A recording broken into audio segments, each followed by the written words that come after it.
欢迎收看老挝新闻，今天是2026年3月9日星期一，佛历4月夏初6，万象晴，23到32摄氏度。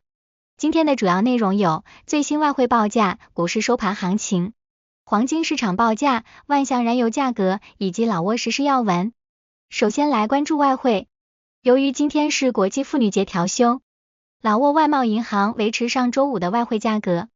美元的银行买入价为21277基普，泰铢的银行买入价为672.11基普，人民币的银行买入价为3050基普。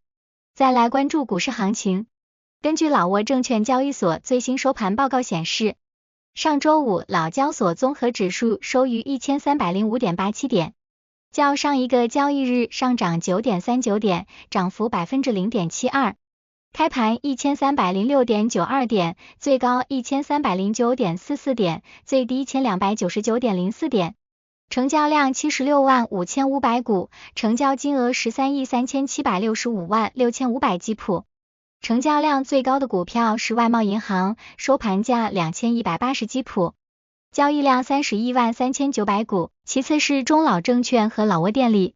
成交额最高的股票是外贸银行，收盘价2180基普，交易额683298000基普，其次是老挝石油和老挝电力。接着关注黄金价格，根据老挝 PV 黄金最新公布的价格，重量为1铢的黄金金条，每根售价是5503万基普，较上一次报价下跌17万基普，跌幅0.31%。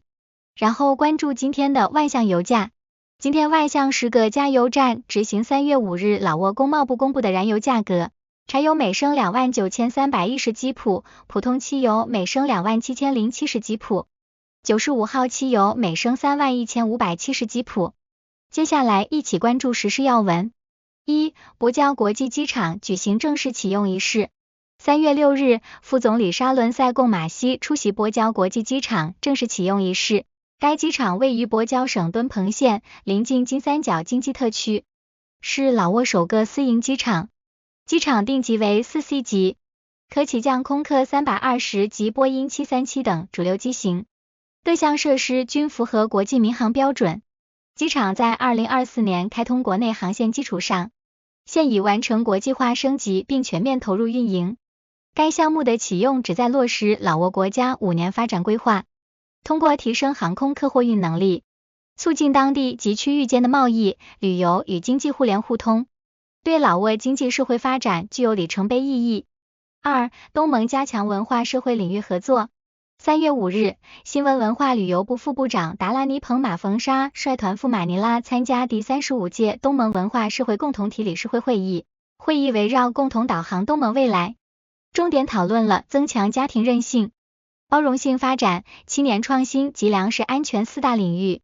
老挝代表在会上强调文化旅游对民生的带动作用，并提出3项核心建议：一是支持农村和偏远地区发展；2是提升全社会数字素养与终身学习能力；3是加强区域防灾减灾合作。3. 韩国与瑞士开发合作代表团视察乌多姆塞省项目进展。3月5日至6日，韩国、瑞士开发合作部门及世界粮食计划署代表团视察了乌多姆塞省。代表团重点考察了蒙塞县惠南巴村和惠当村的学校供餐及农业扶持项目。该项目自2008年启动，并于2019年纳入老挝国家计划。目前，项目已从简单的食品发放升级为本土化供餐模式，即通过世界粮食计划署的技术和资金支持，帮助当地小农户发展养殖与种植业，并将农产品直接供应学校厨房，在改善学生营养的同时促进农民增收。代表团与当地师生、厨师及社区代表深入交流，旨在应对气候变化及交通不便带来的挑战，强化社区参与度，确保这一涵盖营养、教育与防灾减灾的综合项目实现长期可持续发展。4. 香港往返巴色航线首航仪式成功举行。3月5日，香港至巴色的直飞航线正式首航，占巴塞省领导及公共工程与运输部高层出席仪式，强调该航线对提升当地旅游服务和安全环境具有战略意义。该航线由4000美岛旅游公司运营。采用波音737机型，每周一和周五巴塞出发，每周四和周日香港出发，各运行一班，单程可载180人。航线的开通旨在利用香港的枢纽地位，吸引国际游客与投资者进入占巴塞省，以此增加国家外汇收入，搞活地方经济，并开启老挝南部与国际市场深度互联的新篇章。5. 沙耶武里省发生毒蛇入户事件。据沙耶武里省救援基金会的消息报告，3月6日下午2点40分，救援队接到民众求助电话，称沙耶武里县西蒙坤村一户居民家中发现毒蛇闯入。接到报警后，救援队员立即赶赴现场进行排查，并成功将蛇捕捉。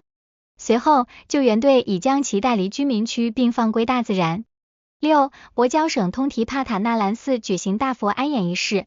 3月7日，在博交省敦煌县敦煌村的通提帕塔纳兰寺，僧侣及广大佛教信徒共同举行了庄严的大佛安演仪式。安演仪式完成后，大佛像更显庄严神圣，熠熠生辉，充分彰显了信众对佛祖虔诚信仰的功德与威仪。7. 万象市一男子骑摩托车带被入进村换狗引发关注。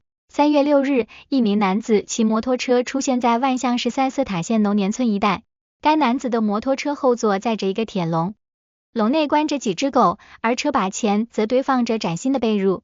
据悉，该男子正走村串巷，试图用被褥换取家犬。